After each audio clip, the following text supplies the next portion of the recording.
Are we talking about anything? We're not talking about anything. Well, We're just rambling. I have no. Are we actually right now? Are we talking about anything? I told you that I distract myself, and I apologize. No, that's tangent. That's fine. I like I said, came in here. I got I'm in a weird mood, pissy and angry, pissy, angry mood. It's whatever. You've got things on your mind. Maybe that's what we should call a sec. So all right, inside baseball for the people who are watching the live stream. We're trying to figure out some segments. What are some segments? And one of the things that I came up was, what makes you itchy today? And I believe I've already shared what made me itchy today. But maybe one of the segments should just be what's on Paul's mind this week? What's on, and then that turns into 90% of the episode.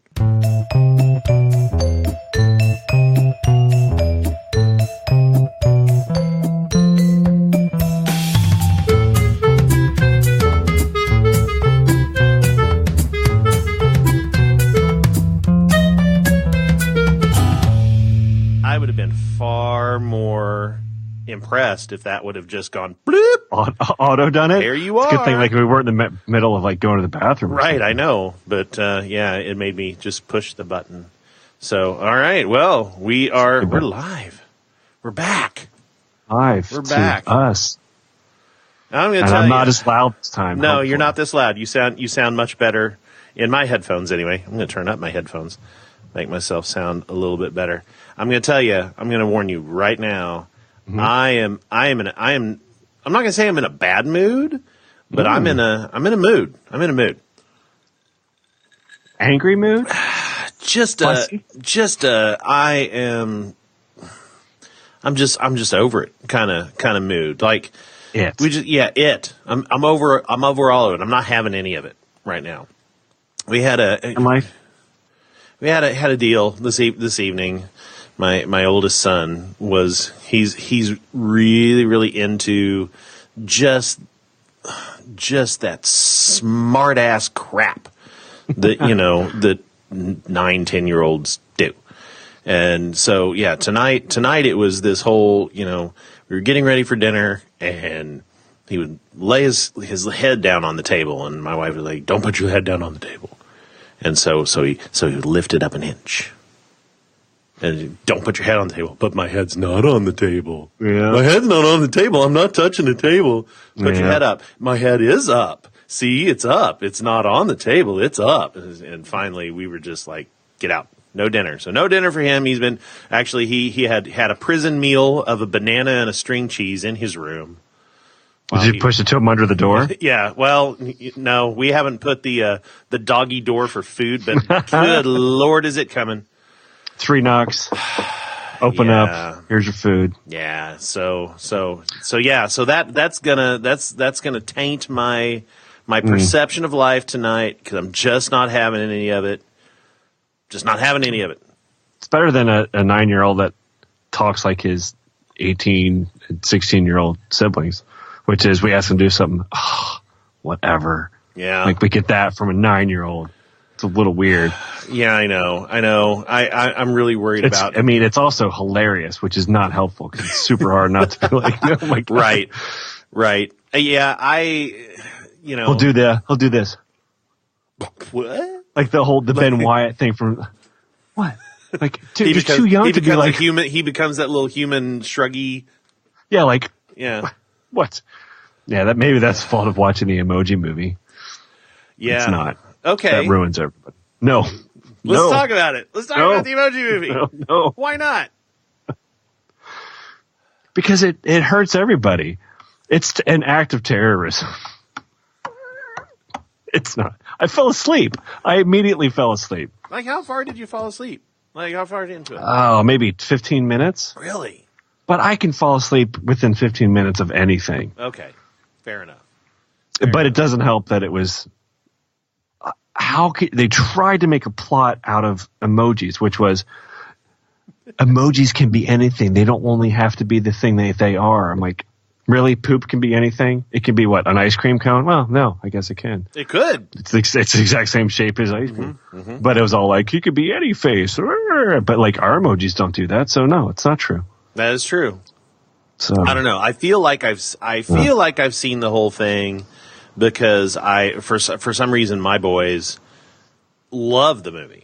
Like my 9-year-old didn't hate it. I did. Yeah, it's weird because like my 5-year-old is like, I don't understand why people say that this is such a bad movie. They said that Rotten Tomatoes said that it was terrible, but I think it's great.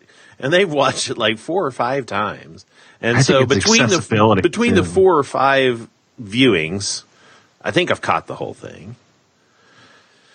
But I don't know. I mean, what I saw, I didn't hate, didn't love it. Certainly didn't fall asleep, but I never actually paid attention because I was also always doing something else in the background. So I don't know. It was I mean, hate is a strong word. It was not. Yeah. I'm just shocked that it got made, but I probably shouldn't be. Boss Baby also got made. It's also because it's on Netflix and it's free and it's there, and that I think that removes a ton of barriers for what we expect from something. It's just like Bright and whatever other Netflix stuff that's out there, or Cloverfield Paradox, all that stuff. We're like, it's free, it's there, you watch it, you have to take that for what it's worth. Yeah. What did you really pay for it in the end? You know, you maybe, depending on your viewing habits, 25 cents? Yeah, maybe a dime. So there you go. Was it worth a dime to you? Sure. Right. and that's honestly Netflix game plan. Like, we're going to spend this much, we're going to get a bunch of people to watch it because it's there. Yeah, that is Which true. For us is successful. Yes, that's what I'm hoping happens here. Is I hope that people will come and they'll watch it because it's there. And what did they really end up paying for it? We have viewer feedback from Pat Piper. Pat Pat wants to know if you realize that you look like Morrissey. Yeah, I'm trying my best. I'll take it over Pete Sampras. I used to get, so you look like Pete Sampras. I'm like, come on. I got George Clooney once. And I think it was from a hobo. You got George Clooney once from a hobo? Yeah. Ooh, now here's an interesting one. So Charlie asked a question. Do you think that there's any chance that the Cloverfield Paradox will become a series from the one-time movie? That's an interesting question. If I really believe that the movie had anything to do with Cloverfield, yes, but you could tell it. They crammed in. They just kind of like tacked on the name. Oh, yeah, because all you do is take away the parts where it's down in the city and the guy dealing with the kid. Yeah. And that's what the movie was supposed to be. It was supposed to be called God Particle. And no one was picking it up or distributing it, as far as I heard. J.J. Abrams got a hold of it, decided just to try to see if he could link it in. Yeah.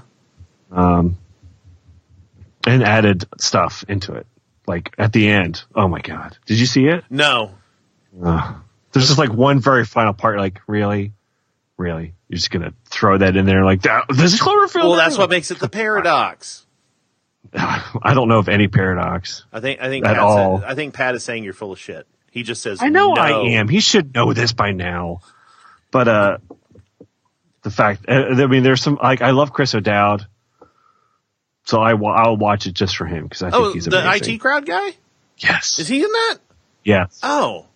Okay, then maybe. And there's another guy. Did you ever see? There was a movie like a couple years ago that was about Formula One racing, a British guy versus a German guy. Oh my God, it's so not helpful. You know the movie that has cars and they race and there's people and one's German, one's Oh yeah, yeah, that was. I think it was a Ron Howard movie. I think. Huh? No. But anyway, there's the guy the German guy who plays. A German guy. There's a German guy. This is not helping my mood at all. This is not helping.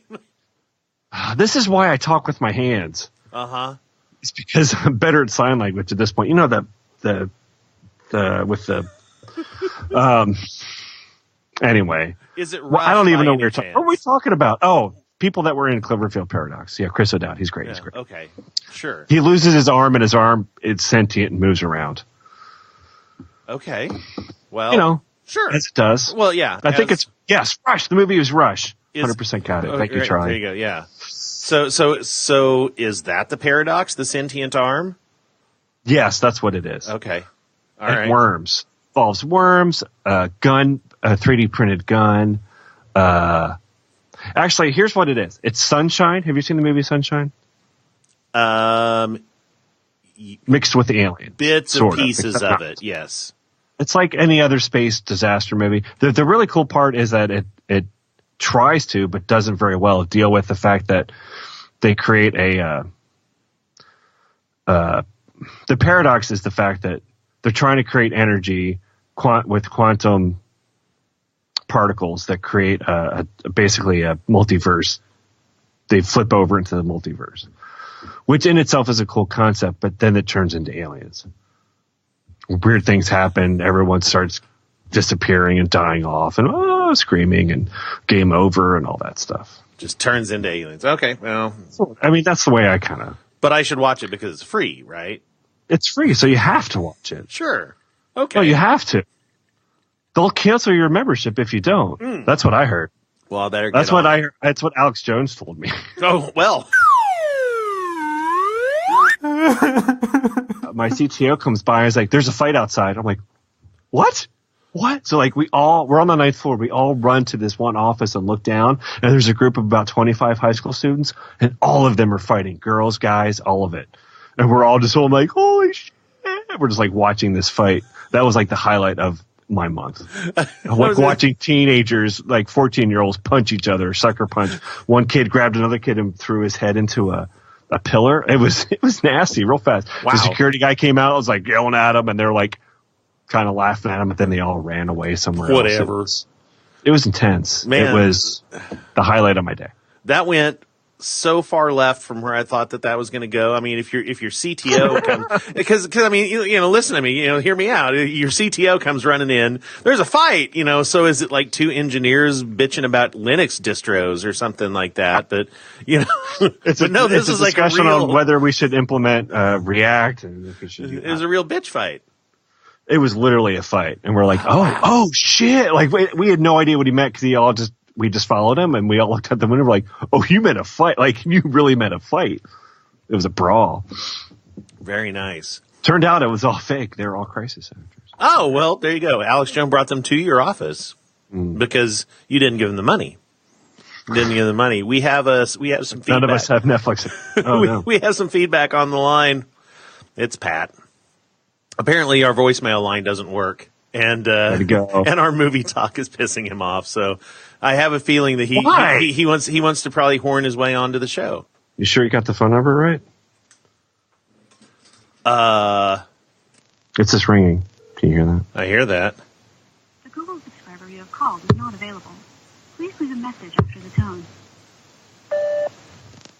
Fuck you. I think that he just didn't read it. Oh yeah, you know what? It worked. Said the numbers. It worked right there. It is missed call. One missed call. Oh, but then why did it say that the number is unavailable? Well, I don't know. That's what she said, didn't she? Well, no, she said She said that the user is not available right now because you didn't answer. I didn't answer, and I haven't set up a thing. And right there's Pat's call. I see Pat's call right there. The best thing is to read the translation that Google gives. Now I see another call coming from Tulsa, and missed that one. And what's now the translation for? And then there's your voicemail, and it says "fuck you." Fuck you. So I got it. Yeah, I am not exactly sure. What the problem was. I said fork poo. Oh, Google getting it wrong. Pat's old. You got to give him time to get used to this new technology. It's not Morse code or. That's right. So look, I will promise this. It's I will like after we get done with this, I will go and I will set a message so that you know that you're actually talking to a phone number. I mean, geez, what do you guys want? Or what do you want? What do you want, Pat?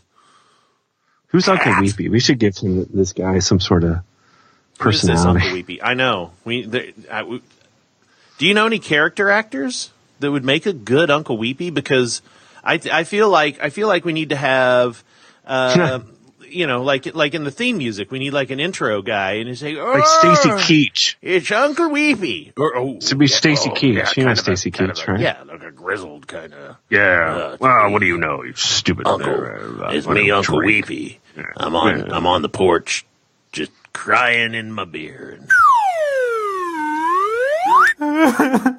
This episode of Uncle Weepy's Depression Dungeon is brought to you by Pippa. Pippa is the simplest, smartest way to share your podcast. Let me ask you a question. Have you ever thought about making your own podcast? Chances are you probably have. You've thought about it, but you didn't really know how to go about it. Well, let me tell you, there's a great way for you to get your voice out to every single person that is on this planet, and that is through a service called Pippa. So what do? You get yourself a microphone, you get yourself an idea, you record yourself a show, you set yourself up with a Pippa account, and they make it super easy to upload your show, get all of the data you need to put in there, and they can even help you with great instructions on how to put your podcast on every single major podcast platform in the world. You're talking about iTunes, you're talking about Google Play, iHeartRadio, Stitcher, Spotify. Heck, you can even put it on Amazon Alexa. You might even be listening to our show right now on your own very Alexa dingus, and it was made possible through Pippa. It makes podcasting ridiculously easy. Unlike some of the other podcast hosts, they have unlimited file hosting, great analytics, so that way you know how many people are listening to your show, where they're listening from, what kind of devices they're listening from.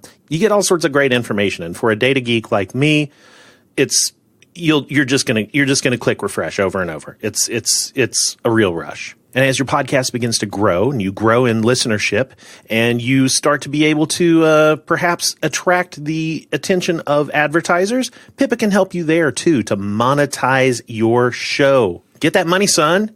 Now you may be thinking to yourself, Jeremy, this all sounds great, but there are so many things about setting up a podcast that I just either don't know how to do or don't have time to do. Sure, I can record myself a podcast, but then I need to set up a website. Well, you know what? Pippa can take care of that for you. Every Pippa account comes not only with unlimited hosting for your podcast files, but also sets up a show page for your podcast. You can easily share your show with followers on Twitter and Facebook using their sharing widgets. It's great. Podcasters all over the world love Pippa. Uncle Weepy loves Pippa too, and that's why we use it. But don't just take my word for it. Go check it out yourself. Go to pippa.io and set yourself up an account today. You can use a free account that will let you put up to 5 episodes total, and then when you're ready to grow, you can do so for as little as $12 a month.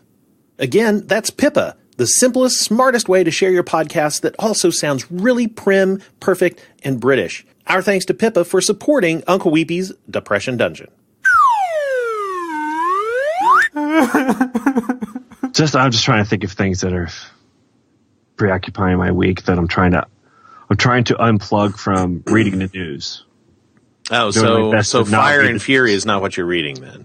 No, I'm reading Blood Meridian right now, which is a Cormac McCarthy book. Fiction. I'm trying to read fiction. I'm trying to not engage. That's not the right word. I'm trying to not obsess about the insanity of the news cycles that we have. Mm-hmm. That's which is choice. Really hard. I know. Because it's fascinating and it's really, I hate to say it, but it's true. It's entertaining. That's exactly why I watched it, because the train wreck is fun to watch. Yeah. Fun is probably not the right word. It's fascinating. Maybe that's more accurate. Because you're watching history be made to some degree. It's not good history, but it's history. It is history, one way or the other. Yes. But at the same time, I don't need to get myself so wrapped up in it. It's going to happen whether I'm watching or not. Mm-hmm. And most of it I can do nothing about. Yeah. So why sit there and obsess about, I can't do anything about an investigation. I can't do anything about the kind of control debate other than maybe show up at the March, the 25th, the March. Yeah. Yeah. March. I could do some things, but all things, it's just obsessing about stuff that I can't do anything about at this moment. I can vote in November. Yeah. For, getting people in that will hopefully fucking do something. But at the other, all this other stuff is just working me up for no reason, and it's not good for anxiety. That's for sure. That is true. The world is going to happen whether I worry about it or not. Yep. My parents. So when we went to go visit for the holidays for Christmas, it was right before New Year's, and we're sitting in the living room and we're watching TV, and it doesn't even matter what we were watching. I can't even remember that, but I'm sitting at a weird angle from the TV, and I'm noticing that as the bottom corner starts getting at the right pixels behind it, that the MSNBC logo has been burned into their television. And so, what? Yes. Really? Yes. And so one, it's a TV that can have burned pixels into it, well, and two, it's MSNBC. It's not. It's like a plasma TV. And so I'm not exactly sure what the deal is, but so I'm sitting here and I'm going, yeah, and I mean, we're watching something like, we're watching like an HBO movie or something like that. I'm like, right. Just apropos of nothing. Yeah, apropos of nothing. I'm like, there's an MSNBC logo in your corner, in the corner of your TV, and my dad's like, they're not. What are you talking about? They're not. No, there is. And if you check it out, you've got to wait until there's like snow or a white background back there, but I swear to God it's there. And so every once in a while, and so finally it got to a point where there was like this big wide snow shot, and so I said, pause it now. And so everybody had to get up and stand behind my chair and take a look at it, and then and everybody's going, well, I'll be damned, there it is, there's the MSNBC logo, and I say, watch a lot of it? And he's like, oh yeah, your mom's got it on probably about 12, 16. It's on all day. She got about 12, 16 hours a day. It's just on all the time. And so that people think there's someone home and we won't get robbed. So, yeah. So it's science. So and then I said all of that to say this because so I said, okay, so hey, Mom, why are you watching MSNBC 12 to 16 hours a day? And she's like, well, because we're watching history unfold, Jeremy. This is history. This is history that is happening right now around us. And sure, but I could also argue that any given news day where everything is history is also history that is happening. So, but I mean, at least it's not Fox News, I guess. That's what I mean. Yes, that is your saving grace, because then you would be having completely different kinds of conversations. Yes, we would have way different conversations. Yeah. Like I had with my dad about gun control. Actually, it was a pretty good conversation, but it was a legitimately, because what I wanted to talk about was the mental health backup plan, like where, okay, you don't want to talk about anything with guns, you want to talk about people with mental health problems. Let's talk about that. Because there was I don't know if you're listening to Daily, it's the New York Times podcast. They had this psychologist on in California, and she was talking. Did I tell you about this already? No, I haven't heard about this.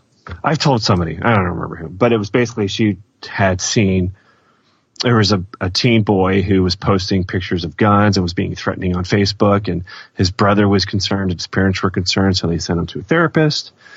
She talked with him, and she's like, I could tell he was just an angry teenage boy who had been bullied and ostracized and didn't feel socially connected and was disgruntled. But there was nothing I could diagnose him with. He wasn't delusional.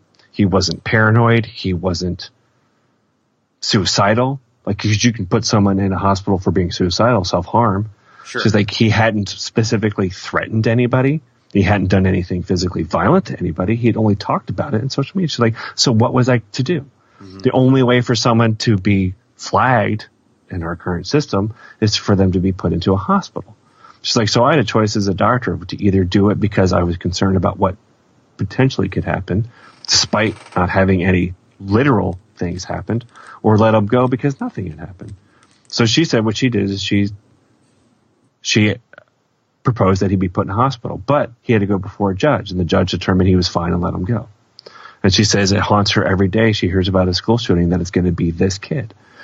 But the point was being that she's like, it's very hard to determine what makes someone mentally unill. Like every teenage boy, or 80% of teenage boys, would be in a mental hospital because they are angry and ostracized and aggressive and all that because of hormones and everything else. She's like, putting people into hospital, one, it would become so expensive. There'd be so many kids in the hospital, cost prohibitive. We don't have enough people for it. And two, we're also precogging, essentially. We're doing we're predetermining something that hasn't happened yet, which is the problem with any kind of crimes. But like she's like, it's not so simple just to say these people are crazy, because crazy has a definition, and most of these kids do not even come close to falling within it. Yeah, they know what they are doing. They're able to make mental decisions. They're able to function. Just like people who are crazy can barely function. Mm-hmm. They probably can't even go about to purchase a gun. But that's the only people who would, in the law that we have now, would be prohibited from getting a gun. The ones who are blatantly unable to probably even get one. Yeah, because they could just never even make it to the store. Right. Let alone, because some sort of incident would happen. They would they would hallucinate, or who knows. Right. So that's the argument. So like, if that's your argument, where's the solution for that? Mm-hmm. Basically, my point being, like, it's not a worthwhile argument, because it's a bigger problem than the easier solution, which is let's try to be a little bit smarter about how we decide who gets, like, licensing, time periods. This for example, my friend's wife wants to be a therapist. She has to go through 3,000 hours of practicing before she can have her own practice. But this is just trying to help people with their mind. If you want to buy somebody that literally just kills people, there's no time period. Just get it. Yeah. Like we have so many, talking about restrictions and control. We do it for everything. But for some reason, when it comes to a gun, no, don't touch it. Mm-hmm. So let's not use the word. Let's not use the word control. Let's talk management. How about we talk management, licensing? I want to move away from using the word gun control. Let's talk about management or licensing or something like that, because the straw man argument from anyone who owns a gun is that we're trying to take the guns away. I'm like, no, that is clearly the easiest solution, but it's not going to happen in America. So let's talk about being reasonable. What's reasonable? You should have to know how to fucking use a firearm before you can get one. Prove capability, just like you do with a car. Yeah. Get relicensed every now and then. Longer, like Australia, you have to have a reason for wanting it. There's like, if you want to go, what's this gun going to be for? Is it for skeet shooting, hunting, whatever? Give a reason. And if it's just like, oh, I'm a collector, they might be like, no. Yeah. Like, that's not a reason. Well, yeah. I mean, we were in the Bahamas around between Thanksgiving and Christmas, and we got into a discussion with one of our cab drivers about American gun control and American gun laws and different things like that. But he's been working to purchase a rifle, and it's been a year and a half since he started the and he said, I'm almost done. Process, right? Yeah, I'm almost done with the process. I think that it's good gun owners, good people who are capable can easily pass the skills test, can easily wait for a little bit and get the proper way. It's that we're trying to stop the impulse people who are angry and upset. And a gun can be a quick purchase to deal with a short-term problem that has a lot of emotional, and I don't even care about, that's not right. Mass shootings are the smallest part of gun deaths. It's suicide. If we could even prevent a lot of these teenagers from killing themselves with guns, that's a big boon. That's what's mostly happening with guns. Teenagers are sad. They can get a gun and they can make an instant decision with there's no recourse. Pills, other things, it's a lot. Stomach pumped, all sorts of stuff. A gun has unless you miss, it's it. Your impulse, is fatal, rather than harmful. Exactly. Yeah, well, and that's a part of it too. Like I think that's a big part of what people are missing. Like, it's not just about these mass shootings; those are horrific and insane to think that kids from kindergarten on are not daily. They understand what it is to have a gun drill. That means you go hide in a closet. That's fucked up. That they don't even have the right to be a kid. Their freedom is not like, be a kid and not worry about this stuff. It's like, no, fuck you. I want my guns and my toys. You now have to learn what it is to hide in a closet so you don't die from the thing that my toy, you know. I get pretty pissed off about it because it doesn't make sense to me. But regardless of that, it's about suicide. I mean, people kill themselves with so many times a day. And that there's just no way back from that. Yeah. Well, I definitely agree. And I think that the other side of, you know, you're saying, of course, you know, your impulse with a gun is so quick and so immediate. And also, even if you do pills or decide to hang yourself or, you know, different things like it, I think a lot effort. It's a lot more effort, which means that there's a lot more of a moment of that, hey, you know, like at the last second, hey, this is really a dumb idea. Yep. And maybe I shouldn't go through with this. And so, I mean, you know, the pull of a trigger is so fast that there's no coming back from that decision. Nope. So because it's usually made a desperate impulse. Again, we're talking about mental health here. It's people who need help and people who don't have that. I think it must be hard for them to understand. Like, why would you do that? Why would you get a gun? Why would you think that you have to end it? It's like, because literally you feel like you have no other recourse. It's the only thing that's good for the world and for you and for everyone if you're gone. And that gun makes that so quick and so done. Yep. Whereas pills, you have to find them, you have to take them, you have to wait. You have to wait for it to take effect. Right. And and then you can be like, this is stupid. What am I doing? You can, you know, Epicac, whatever, make yourself throw up. All of these things are, again, not a cure. Like people will still kill themselves. I understand that. Yeah. Completely. But we should make it a lot less hard for people to just people will still kill themselves. People will still buy guns and do, you know, and go shoot things up, go shoot people up and things like that. But I mean, these are all worthwhile conversations, and it's hard because you don't want to come at it emotionally, right? Because that's not always logical. But you also don't want to come at it so angrily that you're just shutting off the conversation. And it's anger on both sides of people who staunchly believe that they have the right to own a gun, trying to say, like, you've been told the straw man argument that everyone who wants some form of gun management wants to take your gun away. This is not true. That was a big tangent, wasn't it? That was a gigantic tangent. You got heavy on us. It's because I guess it's also tapping into, like, what we're talking about here is trying to destigmatize what anyone deals with. You know, they're mental problems. So mean. That's not true. Everyone's brain is unique, and none of them are perfect, and we all deal with a spectrum of issues, right?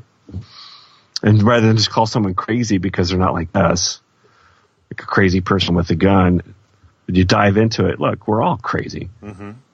If that's the word, we've all got our thing. That's for sure. Right. And the what we want to try to do, I think, on the show is make it safe. I'm raising kids for dealing with it, so I'm trying to figure out, like, I learned that I had it only because I see it reflected in my kids. Oh, and the doctor told me that they had anxiety. That means I do, because I do that more, you know, like all that kind of stuff. So this is us, I think, wandering through the forest of destigmatizing what anyone deals with on any kind of scale. Yeah. Sadness, the weepies. Yeah. I've been trying to think that perhaps, based on some feedback that we've gotten, maybe the description of the show needs to change a little bit insofar as we are two guys that are having a self-help and advice show that will absolutely not help or advise you in any way, shape, or form. I mean, the title of the show is fun. I don't know that it's always supposed to be. No, it can't be. If it's all weepy sads all the time. Yeah. Nobody wants to hear all of our weepy sads. Nobody wants to hear that. No, I don't want to wallow. And it's a hard well to keep dipping into. There's plenty of other places that are way better at it. Yeah. Oh, yeah. People who actually might be licensed about this. Yeah. Could actually maybe truly help somebody other than than us. Yeah, my advice is just get over it. I'm just kidding. Suck it up, Buttercup. Suck it up. Thanks for listening to Uncle Weepy's Depression Dungeon. We hope you've enjoyed what you've heard, and hopefully you got something good from it. If you want to be part of the conversation, you can reach us on Twitter at Uncle Weepy. You can look for Uncle Weepy's Depression Dungeon on Facebook, or you can just send a regular old email to talk@uncleweepy.show. Our hope is that we can help you, and in order to do that, there are a couple of things you can do to help us. First, please rate and review this show on iTunes, Google Play, or wherever you happen to subscribe. The more ratings and reviews we get, the more likely the podcast robots that run the world are to suggest this show to someone else. And that means more help for everybody. We all win. Second, if you like what you hear, support us on Patreon. Supporters of the show will gain access to exclusive content and other fun things that we haven't even dreamed of yet. Go to patreon.com/Uncle Weepy today to give us some of your money. And thanks again for listening. We'll see you next week.